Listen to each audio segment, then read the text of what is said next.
I'm Serena, 32, and until last month, I thought I had the perfect marriage to my tech executive husband, Marcus. That was before I discovered his affair with Victoria Sinclair, the stunning CEO of his company's biggest rival. Yesterday, he stood in our bedroom comparing me to her while adjusting his tuxedo for the Diamond Gala. Victoria graduated from MIT while you were doodling pictures.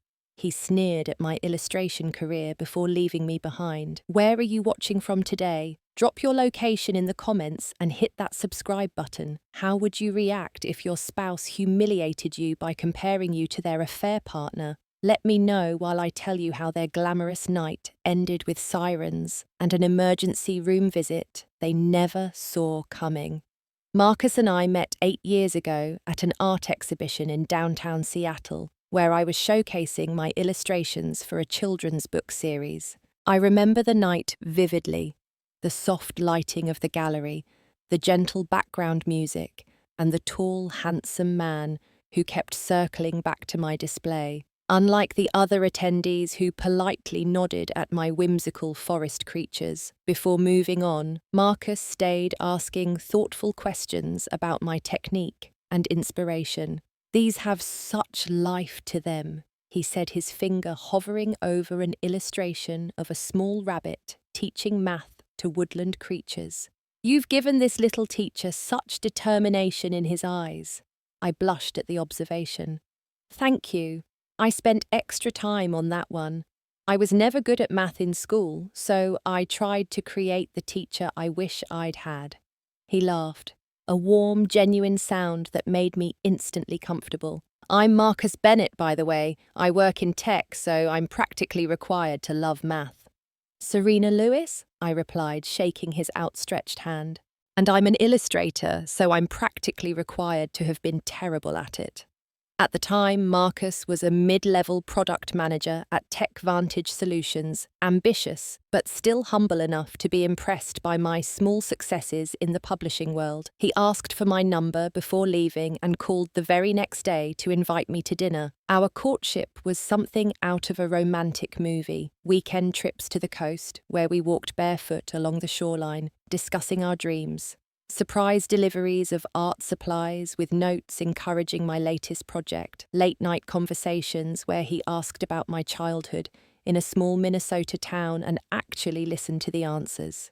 He remembered details about my family, my aspirations, my fears. When I told him about my parents' messy divorce that left me with trust issues, he promised he would never give me reason to doubt him. I want to build something solid, he told me 6 months in as we sat on the ferry watching Seattle's skyline shrink behind us. Something real that lasts. I believed him.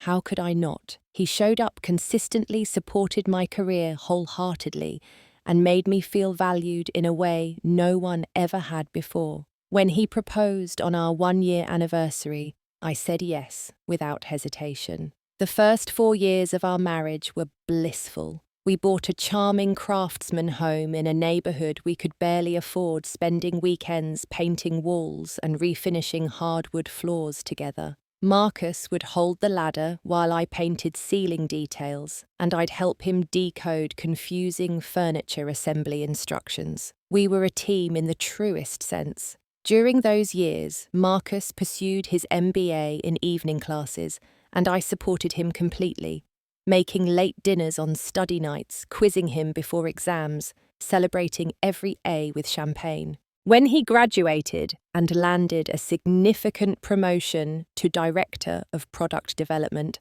I threw him a surprise party and commissioned a special illustration of him conquering a mountain of spreadsheets, which he proudly hung in his new office. My own career was growing steadily too. I had illustrated 8 children's books, won a small industry award, and built a modest but loyal following online, where I shared my creative process. I wasn't making tech executive money by any means, but I was respected in my field and fulfilled by my work. Marcus seemed genuinely proud, bragging about my latest book to his colleagues and keeping copies on display in our home. My talented wife, he would say, his arm around my waist at company functions. She brings imagination to life. The changes came so gradually that I barely noticed at first. After his second big promotion to Vice President of Strategy, Marcus started working later, checking his phone more often during our conversations and showing less interest in my projects. When I'd show him a new illustration, I was excited about his responses became generic. "Looks great, babe," he'd say, without really looking, already scrolling through emails. Weekend trips became less frequent, then stopped altogether because he was too busy or too tired. Date nights were interrupted by urgent calls he had to take. When I pointed out that we hadn't had a real conversation in weeks, he'd become defensive. "I'm under enormous pressure," he'd snap. "My career isn't just drawing pictures all day." That stung, but I told myself he didn't mean it, that it was just stress talking. I tried to be understanding, to give him space when he needed it, to be the supportive wife I thought he deserved. I took on more household responsibilities to lighten his load, scheduled fewer social engagements to accommodate his unpredictable hours, and stopped sharing my own work frustrations because they seemed trivial compared to his corporate battles. But despite my efforts, the distance between us continued to grow. Marcus began criticizing things he once found endearing: my tendency to lose track of time when drawing, my preference for cozy coffee shops over upscale restaurants, my comfortable fashion sense. "Couldn't you dress a little more professionally?" he asked one evening as we prepared to attend a work function. "Most of the executives' wives will be wearing designer labels." I looked down at my carefully chosen cocktail dress, not designer, but elegant and well within our budget. "I thought this looked nice." "It's fine," he said with a sigh that clearly meant it wasn't. "Just try to talk about something other than children's books tonight, okay?" I spent that entire event feeling self-conscious and out of place, watching Marcus charm the room while I stood awkwardly in conversations about market trends and investment portfolios. On the drive home, instead of reassuring me, he pointed out moments where I'd embarrassed him. "When Thompson asked about your career, and you went on about that rabbit book for 10 minutes, I could see him zoning out." "He asked," I said quietly. "Next time, just keep it brief. Nobody there really cares about talking animals." As Marcus climbed the corporate ladder, becoming more obsessed with status and appearances, I tried everything to reconnect with the man I'd married. I planned surprise date nights, suggested weekend getaways, even made appointments with a couples therapist, which Marcus cancelled at the last minute due to an unmovable meeting. "We don't need therapy," he insisted when I confronted him. "I'm just stressed about work. This new project could make or break my career." I wanted to believe him. I needed to believe him.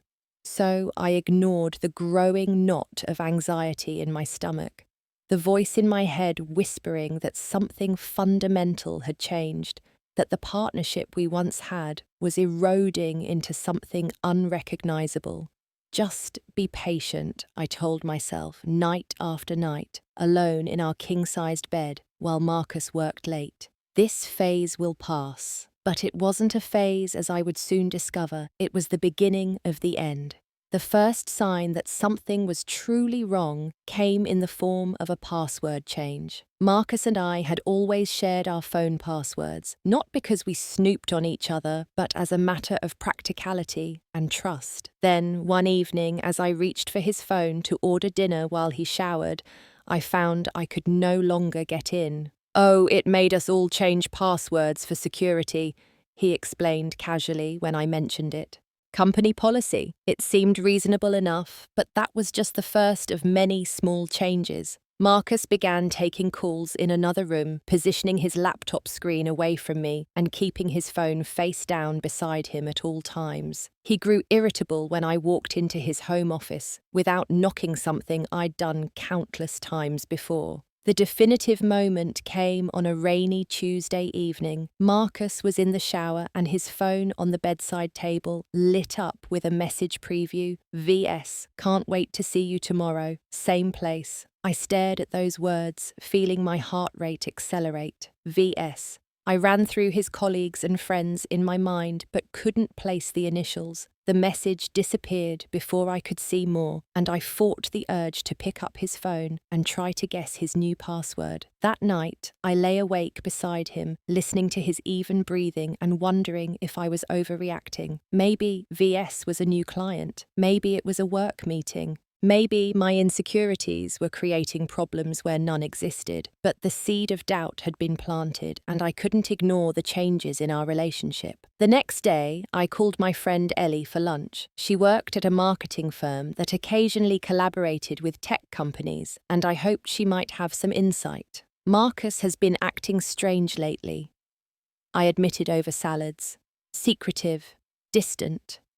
Ellie's fork paused halfway to her mouth, her expression careful. Strange how I told her about the password changes, the secretive calls, the text from VS. She listened without interrupting, then set down her fork with deliberate slowness. Serena, she said gently. I wasn't going to mention this because I wasn't sure, but last week I saw Marcus having lunch at Maison Azur. My stomach dropped. Maison Azur was one of the most expensive restaurants in the city, far beyond what Marcus and I would normally spend on a casual lunch. He was with Victoria Sinclair, Ellie continued, watching my face carefully, the CEO of Nexus Technologies. Victoria Sinclair, VS. The initials hit me like a physical blow. They're competitors, I said numbly. Maybe it was a business meeting. Ellie reached across the table to squeeze my hand. Maybe, but they seemed familiar with each other. I'm sorry I should have told you sooner. That evening I did something I never thought I'd do. I searched for Victoria Sinclair online, hating myself for the jealous girlfriend behavior, but unable to stop. What I found made my insecurities flare to life. Victoria was stunning, tall, sleek, with sharp features and confident eyes that stared out from professional headshots and conference photos. At 39, she had already built Nexus Technologies into a formidable competitor in the industry. MIT educated, featured in 40 under 40 lists, quoted in business publications, photographed at exclusive industry events in designer clothes. In one photo, she stood at a podium in a crimson power suit, commanding the attention of an auditorium full of tech professionals. In another, she leaned against a gleaming sports car, accepting an award for innovation. Everything about her exuded power, confidence, and success. I closed my laptop, feeling small and insignificant in comparison. I drew talking animals for children's books. She ran a multi-million-dollar tech company. I wore comfortable sundresses and cardigans from department stores. She wore tailored designer suits.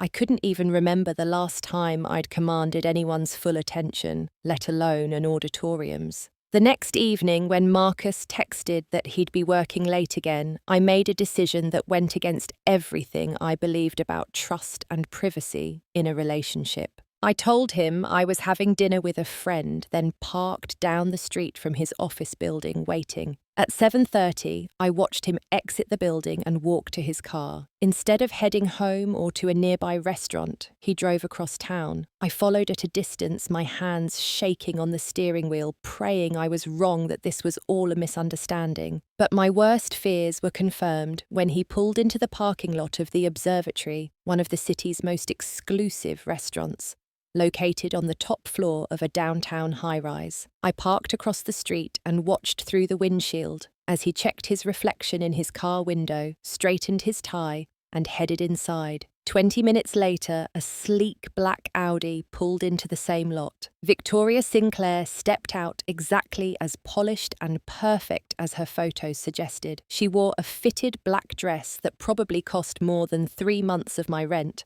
Her dark hair swept into an elegant updo. Even from a distance, I could see the confidence in her walk, the authority in her posture. I sat in my car for nearly 3 hours, alternating between tears and numbness, watching the restaurant entrance like some pathetic private investigator. When they finally emerged together, laughing at some shared joke, the sight was somehow worse than anything I had imagined. They looked right together. They made sense in a way that Marcus and I hadn't for a long time. In the soft glow of the parking lot lights, I watched them embrace, not a friendly hug between colleagues, but an intimate, lingering kiss that spoke of familiarity and passion. Marcus's hand slid down to the small of her back in a gesture of possession that I recognized all too well. I drove home in a fog, barely seeing the road through my tears. Our house, the home we had created together, felt like a stage set, a fake representation of a marriage that no longer existed. I sat in our darkened living room for hours, surrounded by photos of happier times, trying to pinpoint exactly when we had started to become strangers. When Marcus finally came home around midnight, I was waiting in the kitchen, eyes swollen but dry, a strange calm having settled over me after the initial storm of emotion. "You're still up," he said, loosening his tie with practiced ease. "Everything okay?" "No," I replied simply. "Everything is not okay. I saw you tonight, Marcus, with Victoria." He froze for a split second, then continued removing his tie as if I'd commented on the weather. "I don't know what you're talking about. Please don't lie to me on top of everything else," I said, my voice steadier than I felt. "I followed you. I saw you kiss her in the parking lot." Marcus's face hardened, the pretense dropping away. He tossed his tie onto the counter and leaned against the doorframe, suddenly looking more annoyed than guilty. "You followed me. What are you spying on me now?" "Don't turn this around," I said. "You're having an affair with Victoria Sinclair, the CEO of your biggest competitor's company. How long has it been going on?" He sighed, running a hand through his hair in a gesture that used to make my heart skip, but now just made me feel hollow. "It's not what you think, Serena. Really, because I think you're sleeping with a woman who runs a company that directly competes with yours while still married to me. Please explain how it's not what I think." "Victoria and I have a connection," he said, as if that explained everything. "She understands the pressures I'm under. She challenges me intellectually in ways you never could." The casual cruelty of his words stole my breath. "In ways I never could," I repeated softly. "That's not what I meant." He backtracked, though his eyes told me it was exactly what he meant. "It's just different with her. We speak the same language. We're in the same world." "And what am I?" I asked. "Just the wife you outgrew, the starter spouse who helped you get your MBA and supported your career until someone more impressive came along." "Don't be dramatic," he said with a dismissive wave of his hand. "This isn't about you. My husband having an affair isn't about me." I laughed, a brittle sound that surprised even me. "That's a new one." "Look," he said with exaggerated patience. "People grow apart. It happens all the time. We want different things now than we did 8 years ago." "No, Marcus. You want different things. I still want the marriage I thought we had. I still want the man who used to look at my illustrations with genuine interest, who used to be proud of me instead of embarrassed by me." He had the decency to look momentarily uncomfortable before his expression hardened again. "Well, that man grew up and realized there's more to life than talking rabbits and forest creatures. I'm at a different level now, Serena. Victoria gets that." In that moment, looking at this stranger wearing my husband's face, I realized that nothing I could say would reach him. The Marcus I had loved was gone, replaced by someone I barely recognized. "I want you to leave," I said quietly. "Tonight. Go stay with her or at a hotel. I don't care, but I can't look at you right now." "Don't be ridiculous. This is my house too. The house that my inheritance from my grandmother helped buy," I reminded him. "The house where you're now standing and telling me you've been cheating on me with a woman who challenges you intellectually.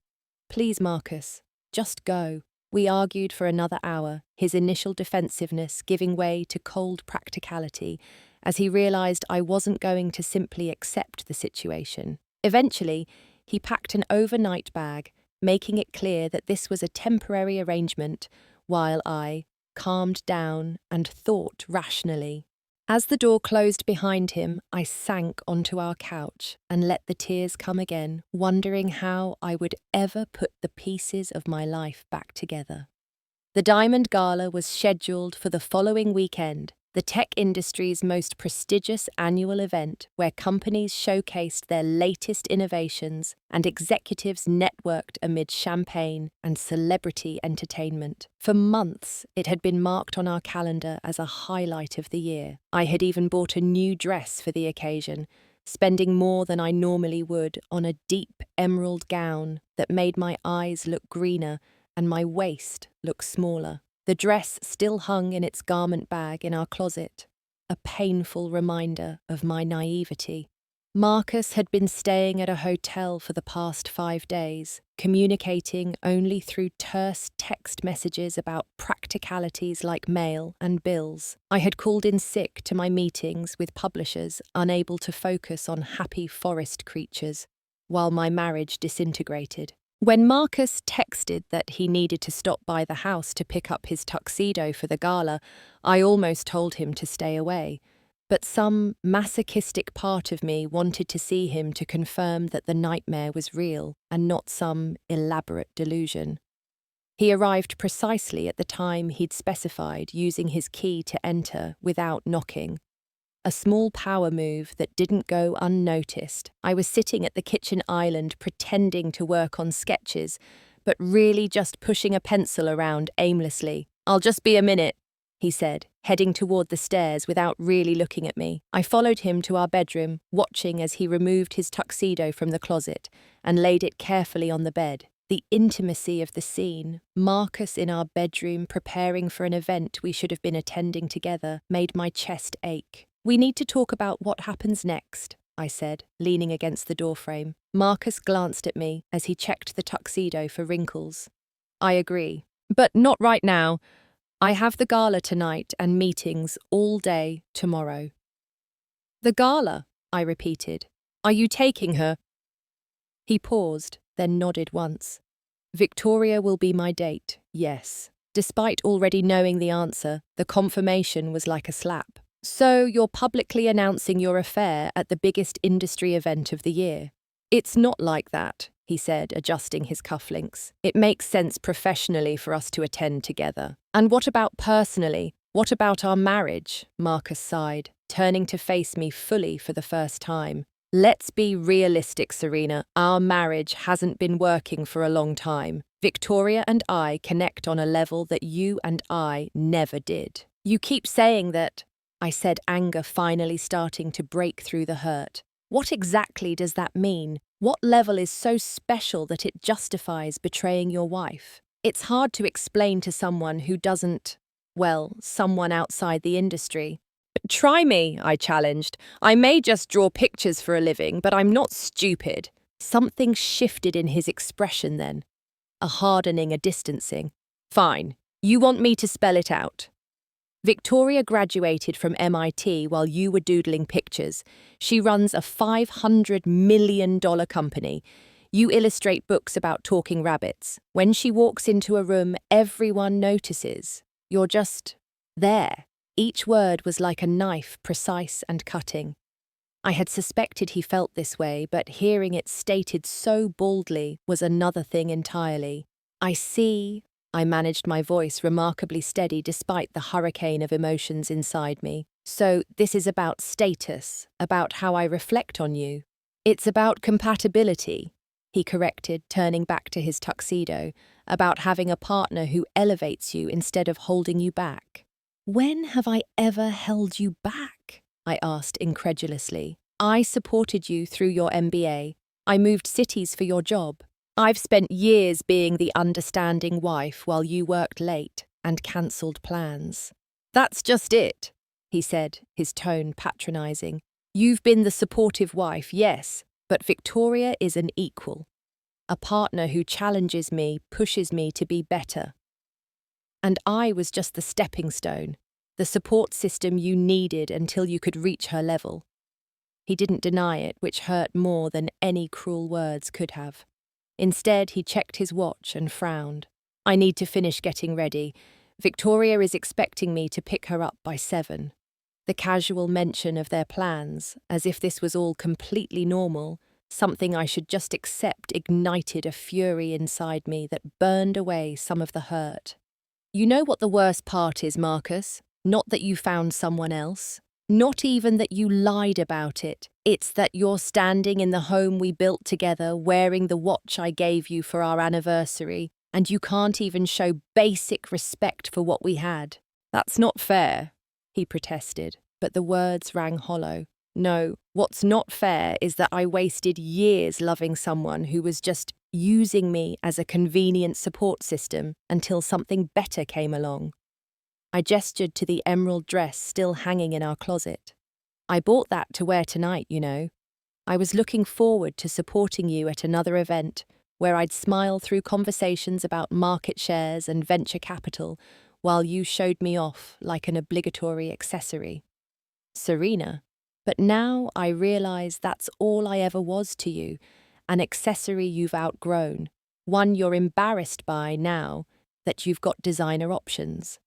Marcus finished adjusting his bow tie and turned to me with an expression of practiced patience. I think you're being emotional right now, which is understandable, but the reality is I need someone who elevates my status, not someone I have to explain away. The brutal honesty of the statement left me speechless. I watched in stunned silence as he gathered his tuxedo jacket and gave himself a final once-over in the mirror. We'll talk about logistics, the house finances, all that.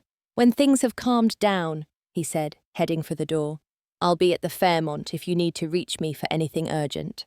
As he passed me, I caught the scent of his cologne, the one I had given him last Christmas. You're still wearing the cologne I bought you, I observed quietly. He paused briefly, looking almost uncomfortable. It's a good brand. Then he was gone, the sound of his car starting in the driveway a few minutes later, like a period at the end of a painful sentence. I stood in our bedroom, no, my bedroom now, surrounded by the remnants of our life together, and felt something inside me break. With shaking hands, I took the emerald dress from its hanger and laid it on the bed. Then I grabbed a pair of scissors from my desk drawer and began cutting, reducing the expensive fabric to ribbons, while tears streamed down my face. By the time I finished, the dress was unrecognizable green scraps scattered across the duvet like leaves blown in a storm. I sat amid the destruction phone in hand and texted my best friend Natalie.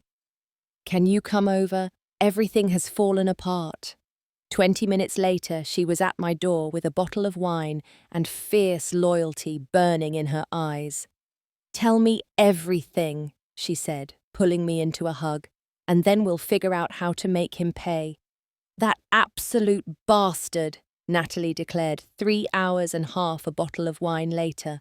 We sat cross-legged on my living room floor, surrounded by tissues and photo albums I'd pulled out in a moment of masochistic nostalgia. I stared at a photo of Marcus and me from our first anniversary trip to Vancouver, his arm around my shoulders, both of us laughing at something now forgotten. I don't even recognize him anymore. When did he become this person? He was probably always this person, Natalie said, refilling our glasses.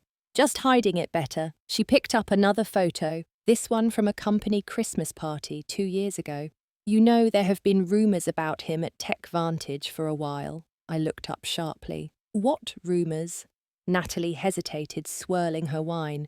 I didn't want to add to your pain, but since we're burning it all down anyway, my brother works in the finance department there. He says Marcus has been taking credit for other people's work embellishing his accomplishments. Apparently, he's not nearly as brilliant as he's made himself out to be.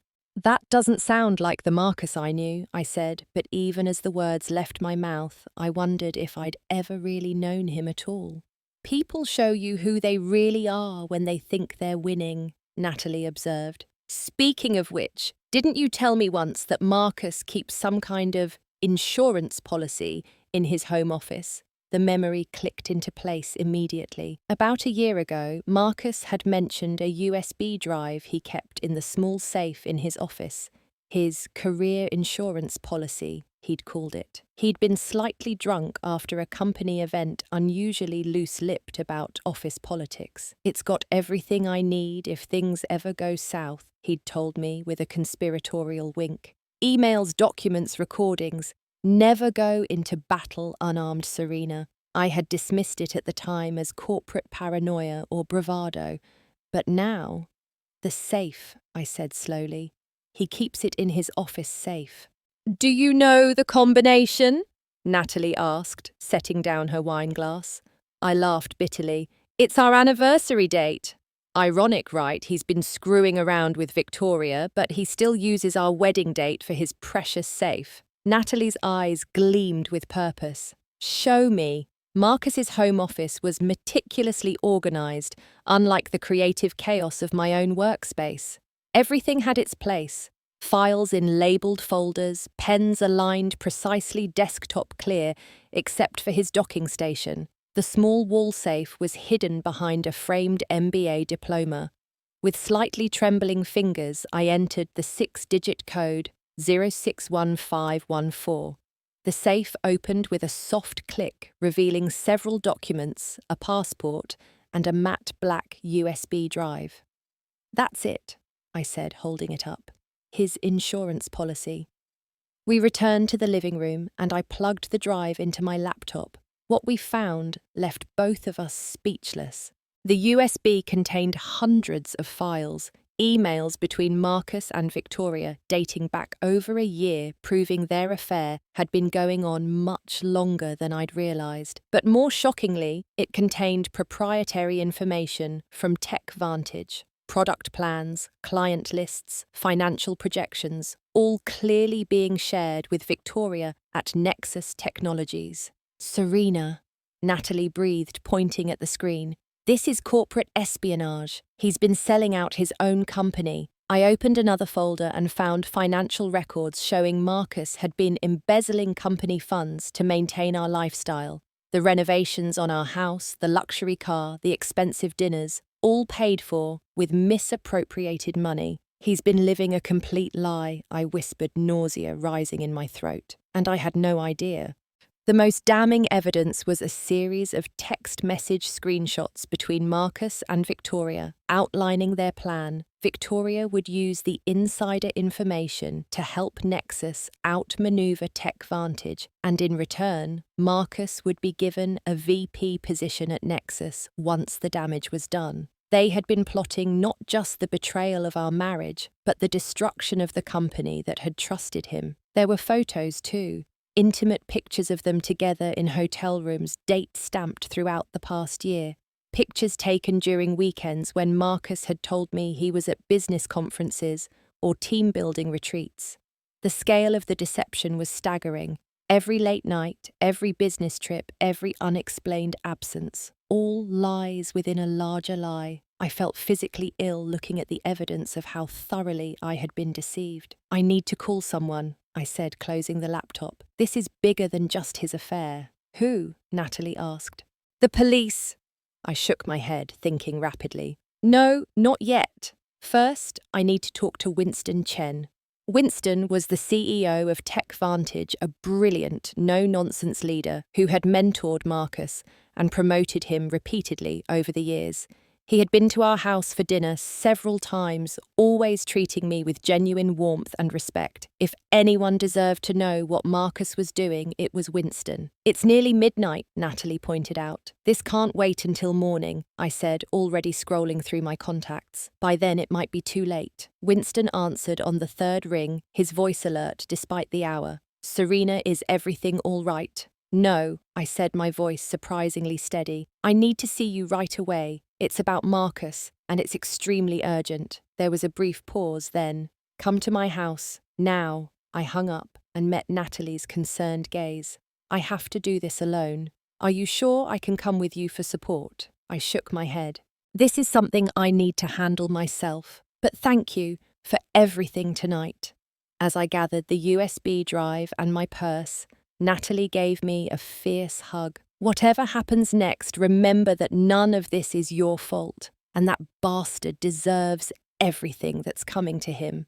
Winston lived in a modern glass and steel home overlooking Lake Washington, the city lights reflected in the dark water. Despite the late hour, he was fully dressed in slacks and a button-down shirt when he answered the door, as if he'd never considered meeting me in more casual attire. "Serena," he said, his expression grave. "Come in." He led me to his home office, a minimalist space with floor-to-ceiling windows and a large desk of polished concrete. "Sit, please. Would you like some tea, water?" "No, thank you," I said, perching on the edge of an ergonomic chair that probably cost more than my monthly mortgage payment.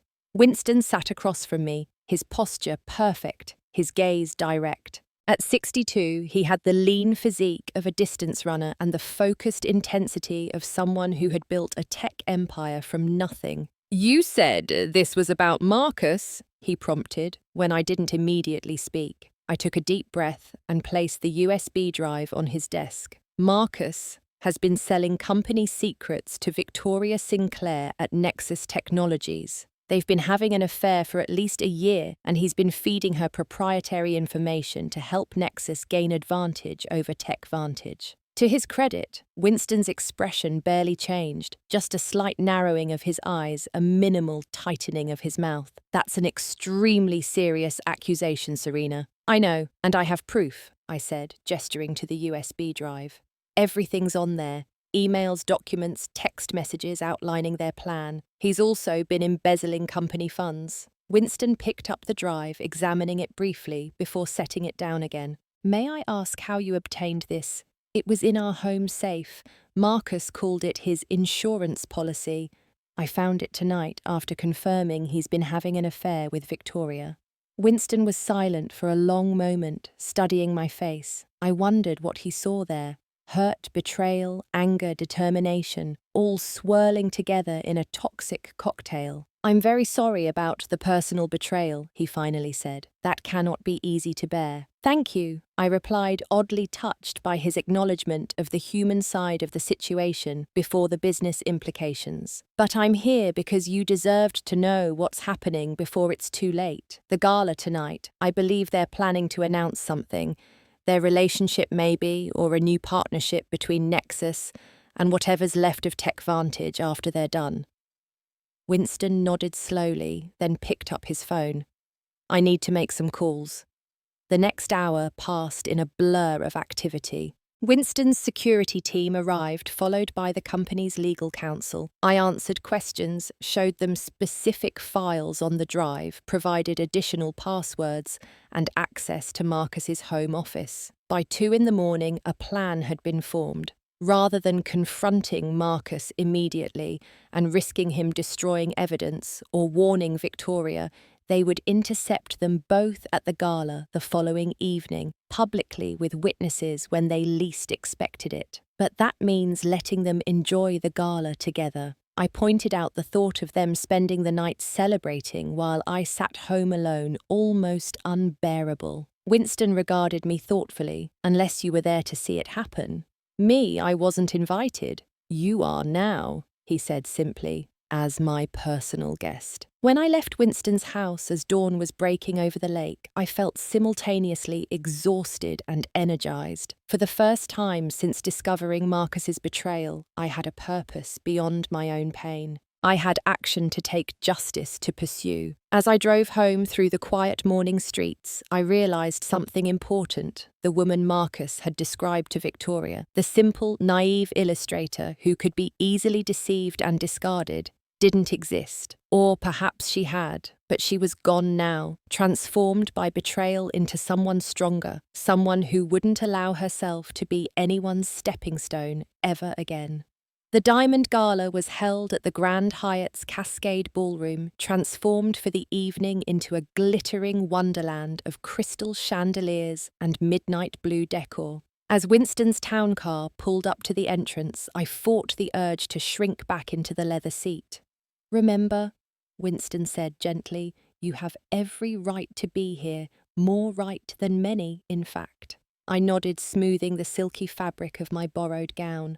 After destroying my emerald dress in a fit of anger, I had nothing suitable to wear. Natalie had stepped in, arriving at my house that afternoon with a stunning silver gown from her cousin's boutique. It's a sample, she'd explained, helping me into the liquid metallic fabric that draped perfectly from shoulder to floor.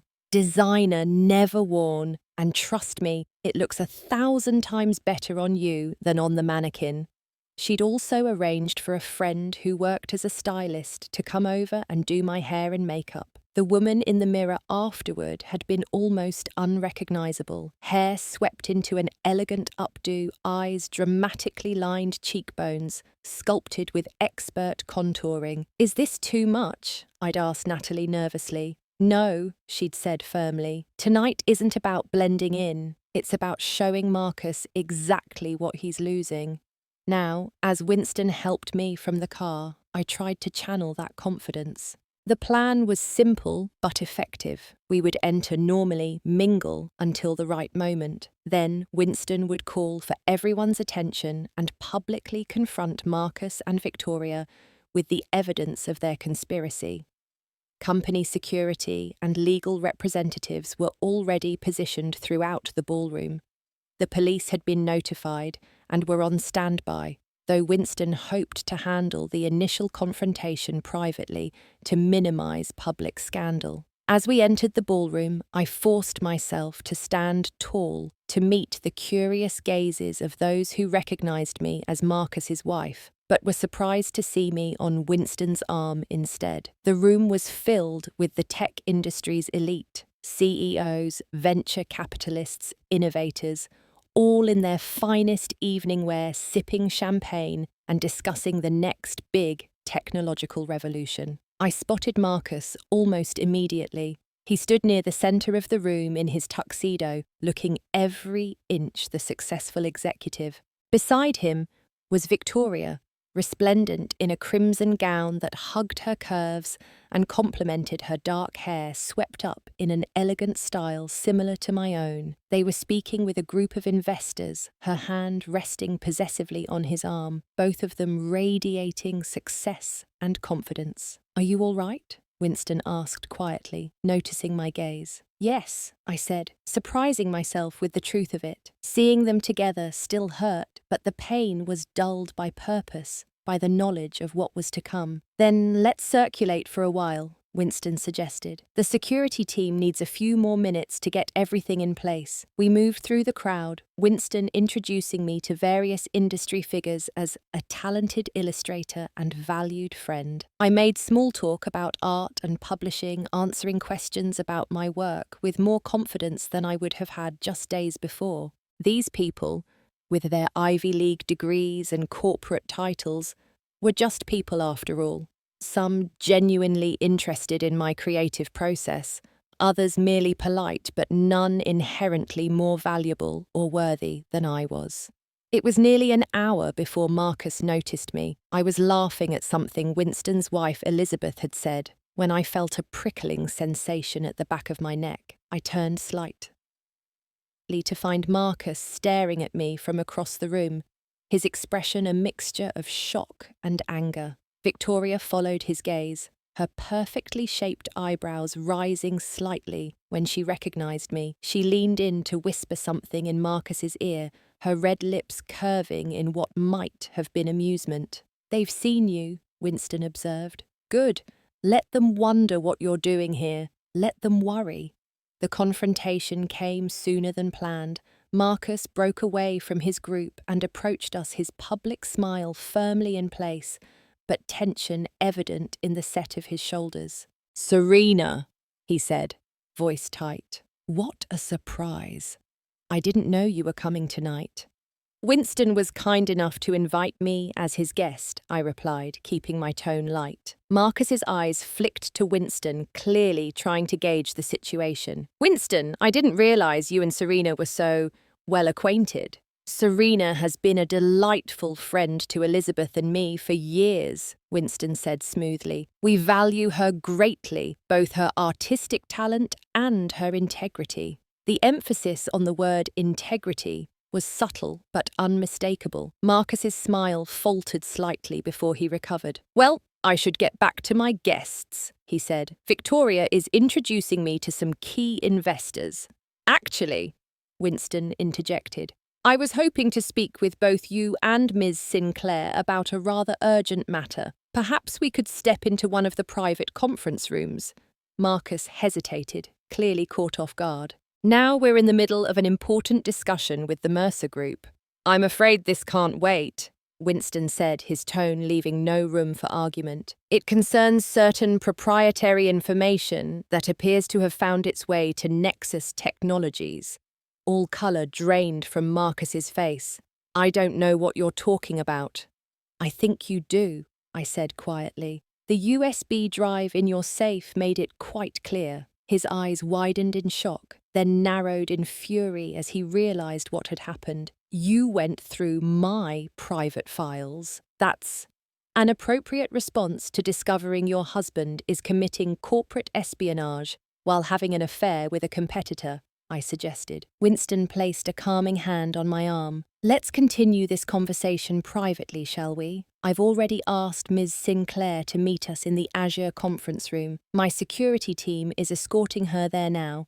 Indeed, across the room, I could see Victoria being discreetly but firmly led toward a side door by two men in dark suits. She looked back once, her expression hardening when she saw us with Marcus. "This is ridiculous," Marcus sputtered. "You can't just..." "I can, and I am," Winston interrupted. "Either come willingly or be escorted. Your choice, Marcus."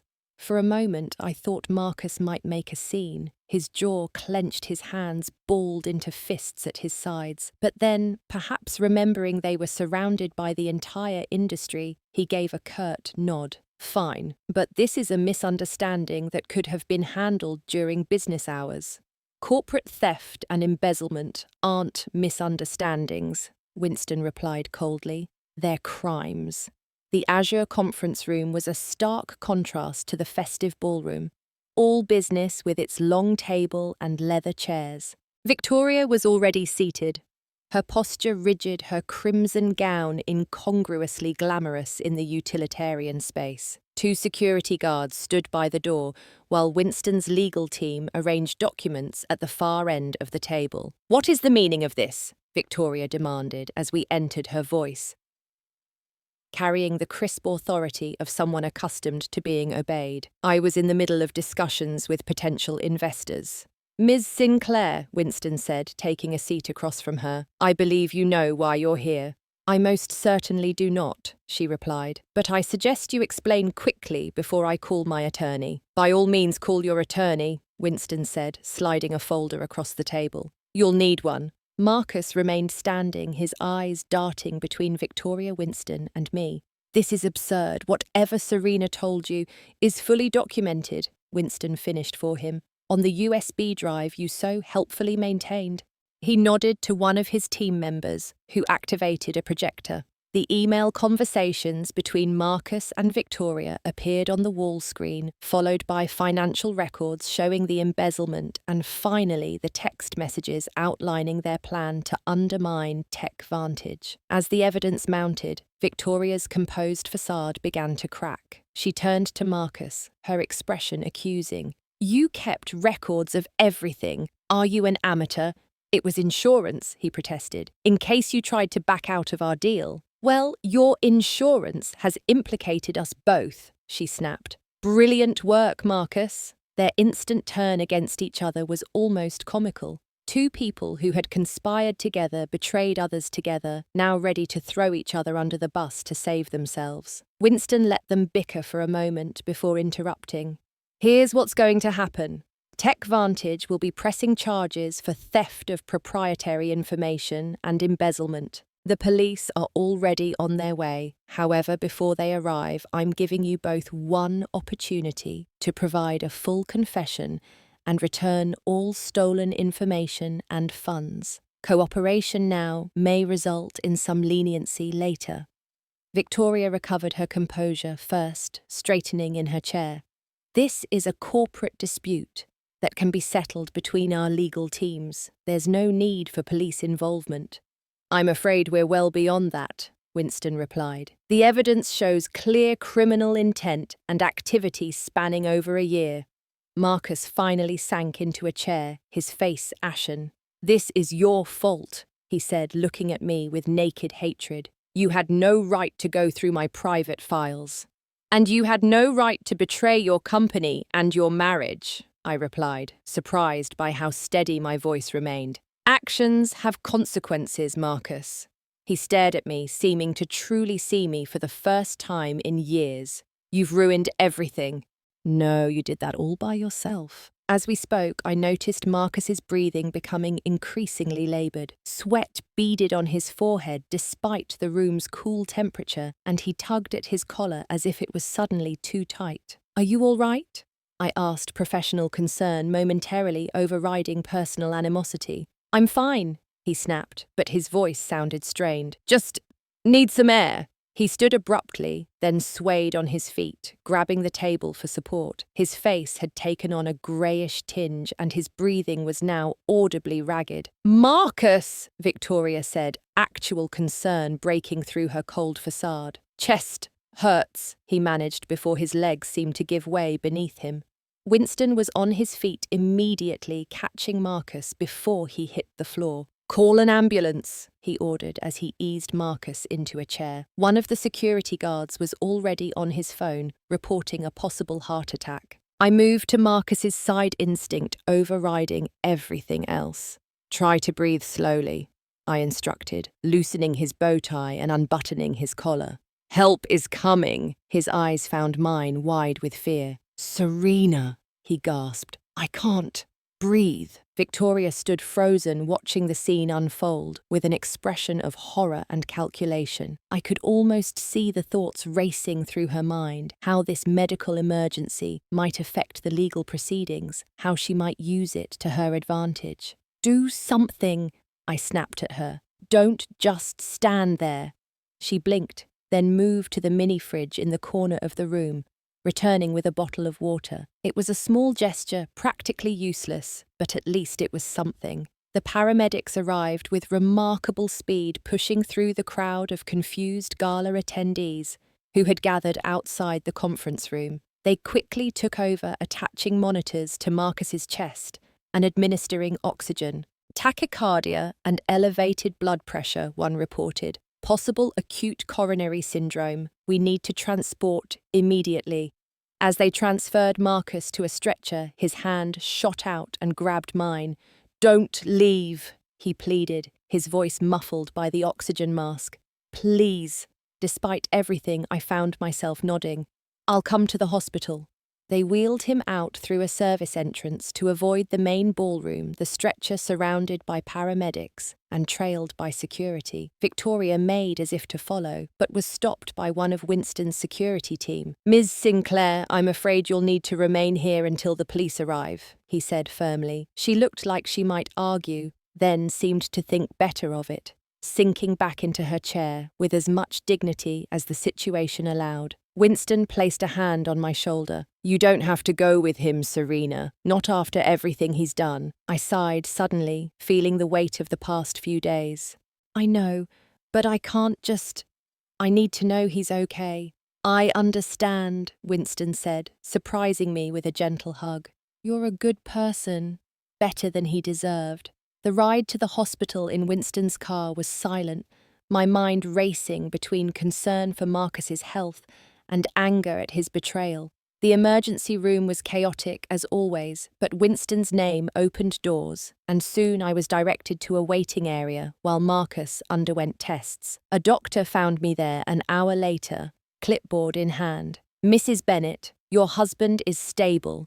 He experienced a severe panic attack that mimicked cardiac symptoms, exacerbated by high blood pressure and elevated stress hormones. We're keeping him overnight for observation and running additional tests, but he doesn't appear to have suffered actual heart damage. Relief washed over me, followed immediately by a complex mix of emotions I couldn't quite name. Can I see him? Briefly. He's sedated but awake. Marcus looked small in the hospital bed, monitors beeping softly around him, an IV dripping fluids into his arm. His eyes were half closed but opened fully when I approached. "You came," he murmured. "I said I would." I remained standing at the foot of the bed, maintaining physical distance. "Why, after everything," he trailed off, seemingly unable to complete the thought. I considered the question seriously, because 8 years doesn't just disappear overnight, because regardless of what you did, I wouldn't wish ill health on you, because I needed to see this through to the end. He nodded slightly, wincing as if the small movement hurt. "What happens now? You're staying overnight for observation. As for the rest," I shrugged, "that's up to the police and the district attorney, and your lawyers, I suppose." "I meant with us," he clarified. The question was so unexpected, so divorced from reality, that I actually laughed, a short, disbelieving sound. "There is no us, Marcus. That ended when you started sleeping with Victoria. Or maybe before that, when you started seeing me as an embarrassment rather than a partner." He closed his eyes briefly. "I made a mistake." "No," I said firmly. "A mistake is forgetting an anniversary or saying something thoughtless in anger. What you did was a series of deliberate choices made over and over again for more than a year." "I was under so much pressure," he began, a familiar refrain that now rang hollow. "We all face pressure," I interrupted. "It doesn't turn most of us into liars and thieves." The harsh words hung in the air between us. Marcus didn't respond immediately, his gaze fixed on the ceiling. "I never thought it would end like this," he finally said, his voice small. "Everything falling apart in one night." "It didn't end tonight," I corrected him. "It ended the first time you chose Victoria over our marriage.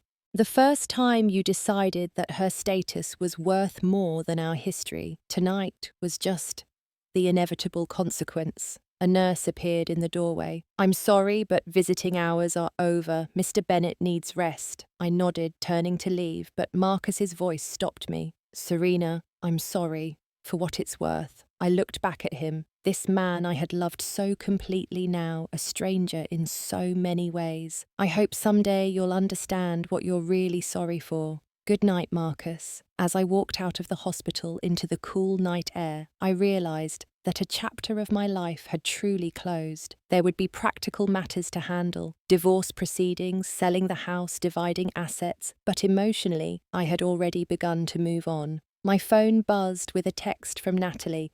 "You okay, need company?" I smiled, grateful for her friendship. "I'm okay, heading home. Tell you everything tomorrow." Another text came through, this one from Winston. "Victoria in police custody. Marcus's office being searched. You did the right thing. Let me know if you need anything at all." I tucked my phone away and looked up at the stars barely visible through the city lights.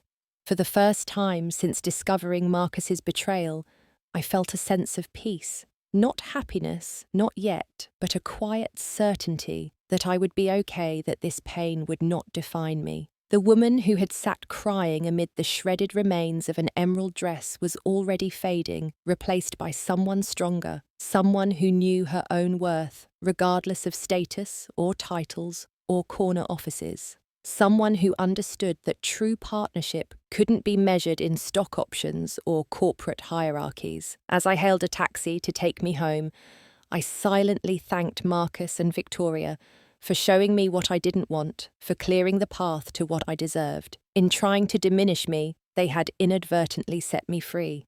The weeks following the gala passed in a blur of legal meetings, police interviews, and media speculation. The story broke in the business press first. Tech executive and rival CEO arrested for corporate espionage, then spread to mainstream outlets as the more sensational details emerged. I declined all interview requests, despite offers that grew increasingly generous.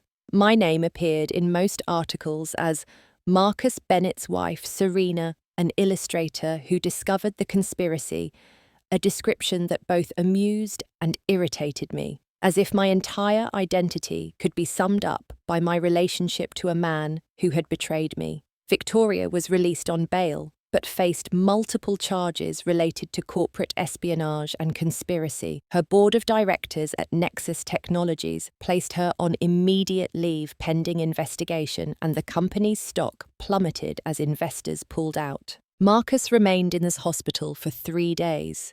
His cardiac event, diagnosed as an acute stress reaction coupled with previously undiagnosed hypertension. Upon release, he was taken directly to police headquarters for formal charges of embezzlement theft, of trade secrets, and conspiracy. His parents posted his bail, and he moved into their suburban home while awaiting trial. I filed for divorce the day after his hospital release, citing irreconcilable differences rather than infidelity. My lawyer advised that keeping the proceedings as straightforward as possible would be in my best interest given the criminal cases running parallel. The court of public opinion has already convicted him, she pointed out. No need to muddy the legal waters with emotional claims. The house, our house, felt too big, too full of memories. I listed it with a realtor and found a small but charming apartment near my studio, a third-floor walk-up with exposed brick walls and large windows that filled the space with natural light, perfect for an artist starting over. Packing up 8 years of shared life was both painful and cathartic. Each object seemed to hold a memory. The blue ceramic bowl we'd bought on our honeymoon, the throw pillows we'd argued over at a home goods store, the framed print of Paris that had hung in our first apartment. I sorted ruthlessly, keeping only what truly mattered to me and donating the rest. Natalie helped me move, organising a small army of friends who carried boxes, assembled furniture, and transformed the new apartment into a home in a single weekend. We celebrated with takeout and wine on my new balcony, toasting under string lights to new beginnings. To Serena, Natalie declared, raising her glass, who finally ditched dead weight and can now fly. The others echoed the sentiment, their faces warm with affection and support. Looking around at these people who had shown up for me in my darkest moment, I felt a surge of gratitude so intense it brought tears to my eyes. "Thank you all," I said simply. "I couldn't have done this without you." Work became my sanctuary. I threw myself into illustrations for a new children's book about a rabbit who discovers her own special talent after trying to be like everyone else. The irony wasn't lost on me, but the project felt healing somehow, a way to process my experience through art. The author, a kind woman named Eleanor, who had worked with me on 2 previous books, noticed the new depth in my illustrations. "There's something different in your work," she observed during a video call, "a richness that wasn't there before. The characters feel more authentic somehow." I smiled, thinking of how my own authenticity had been reclaimed through pain. "I guess I've learned a few things about being true to yourself lately."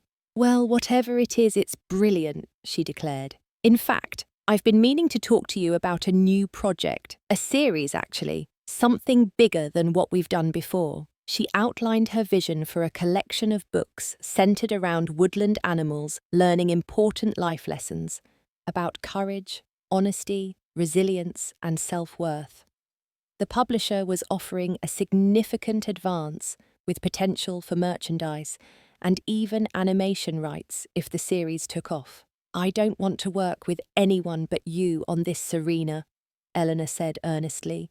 "Your illustrations breathe life into my words in a way no one else's could." The opportunity was exactly what I needed. Creatively challenging, financially rewarding, and a chance to create something meaningful from my experience. I accepted on the spot, feeling a spark of excitement that had been absent for too long. As the divorce proceedings advanced, Marcus made several attempts to contact me directly, circumventing our lawyers. Emails with subject lines like, "Can we talk?" and "I've changed" went unopened. Text messages pleading for a chance to explain were left unread.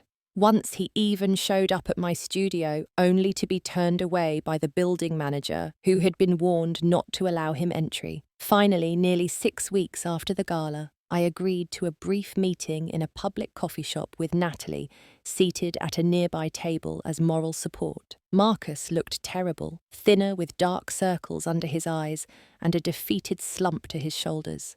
His designer suit had been replaced by jeans and a rumpled button-down, his usually perfect hair grown out and unkempt. The sight of him stirred complicated emotions, a ghost of our former connection, pity for his current state, lingering anger at his betrayal. "Thank you for meeting me," he said, hands wrapped around his coffee cup as if seeking warmth. "What do you want, Marcus?" I asked, keeping my tone neutral. "Our lawyers are handling the divorce. There's nothing else to discuss." "I wanted to apologize," he said, looking directly at me for the first time. "Really apologize, not like at the hospital. I've had a lot of time to think about everything. And I was wrong. About you, about us, about what matters." He took a shaky breath. "I got caught up in status and power, and what I thought success should look like. I lost sight of what was real." I studied him, trying to gauge his sincerity. "Why are you telling me this?" "Because I want you to know that what I did wasn't your fault. It wasn't because you weren't enough. It was because I couldn't see what was right in front of me. A creative, kind, authentic woman who loved me for who I was, not what I could provide." The words I had needed to hear weeks ago now fell flat, too late to heal the wounds they addressed. "I appreciate that," I said carefully, "but it doesn't change anything." "I know," he admitted. "I've lost you. I've lost my career, my reputation, everything that seemed so important." He laughed bitterly. "Ironic, isn't it? I left you because I thought Victoria would elevate my status, and now I'm unemployable in the industry." "What will you do?" I asked, genuine curiosity breaking through my emotional guard. He shrugged. "My lawyer thinks I'll get a plea deal, probably some jail time, but not as much as Victoria. After that, I don't know. Start over somewhere. Try to be a better person." We sat in silence for a moment, the buzz of the coffee shop filling the space between us. There was a time when this man had known me better than anyone, when his happiness had been intertwined with mine. Now he was essentially a stranger, our shared history erased by his choices. "I hope you find what you're looking for, Marcus," I finally said, standing to leave. "I really do." He looked up at me, eyes damp. "You were the best thing in my life, and I was too blind to see it. I'm sorry, Serena, for everything." I nodded, acknowledging his apology without accepting its implicit request for forgiveness. "Goodbye, Marcus." Walking away, I felt a weight lift from my shoulders, the last remnants of guilt and self-doubt that had clung to me despite my best efforts. Marcus's recognition of his mistakes couldn't undo the pain he had caused, but it confirmed what I had finally come to believe: the failure of our marriage had been his, not mine. The advance from the new book series allowed me to focus entirely on my work for the next several months. I established a routine: mornings in my sunny apartment with coffee and sketches, afternoons in my studio, refining illustrations, evenings with friends, or quiet nights alone, recharging my creative energy. Gradually, the raw wound of betrayal healed into a scar, still visible but no longer painful to touch. I learned to trust my instincts again, to recognize my own value, independent of anyone else's assessment. The woman Marcus had described to Victoria, the simple illustrator who could be easily dismissed, had never existed, except in his increasingly warped perception. 1 year after the gala, I attended a book launch party for the first installment of the Woodland series. The event was held at an upscale bookstore that had transformed its children's section into an enchanted forest based on my illustrations. Children sat on mushroom-shaped cushions, while Eleanor read aloud, their faces rapt as they followed the adventures of Ruby Rabbit, who discovered that being herself was her greatest strength. After the reading, as I signed books and chatted with parents, a tall man with kind eyes approached my table. "These illustrations are extraordinary," he said, holding a copy of the book. "The emotion you capture in Ruby's expressions, it's remarkable." Thank you, I replied, genuinely pleased by the specific observation. I'm Daniel Mercer. He continued, offering his hand. I represent several children's book authors and illustrators. I've been following your work for a while, but this series, he gestured to the displays around us. This is something special. We talked for nearly half an hour about illustration techniques, the publishing industry, and the increasing recognition of children's literature as a serious art form. Daniel was knowledgeable and passionate, his interest in my work clearly professional rather than merely polite. I'd love to discuss your future projects sometime, he said as the event wound down. Perhaps over coffee? The invitation hung in the air between us, professional on the surface, but with an undercurrent of personal interest that was unmistakable. A year ago, I might have retreated from the possibility, too wounded to consider opening myself to someone new, but the woman I had become recognized the opportunity for what it was, not a definition of my worth, but a chance to share my journey with someone who might understand it. I'd like that, I said, smiling as I handed him my card. Call me next week. As I packed up my signing materials, Eleanor approached with a mischievous grin. Daniel Mercer, huh? He's quite a catch in the publishing world, and not bad to look at either. I laughed, shaking my head. It's just coffee. For now, she agreed. But I've seen how he was looking at your illustrations, and at you. That man appreciates artistic talent when he sees it. Later that night, as I sat on my balcony, watching the city lights flicker against the darkening sky, I reflected on how much had changed in a single year. From the humiliated wife sitting alone while her husband attended a gala with his mistress, to an accomplished illustrator with a successful book series and a potential new beginning on the horizon. The journey hadn't been easy. There had been days when the pain seemed unbearable, when doubt threatened to overwhelm my newfound confidence. But through it all, I had discovered a strength I never knew I possessed. The strength to stand up for myself, to demand respect, to rebuild from ashes. Marcus had been wrong about so many things, but perhaps most fundamentally about what constituted success. It wasn't measured in corporate titles or stock options or the impression you made walking into a room. Success was creating work that touched others, building relationships based on mutual respect, and being true to yourself even when it was difficult.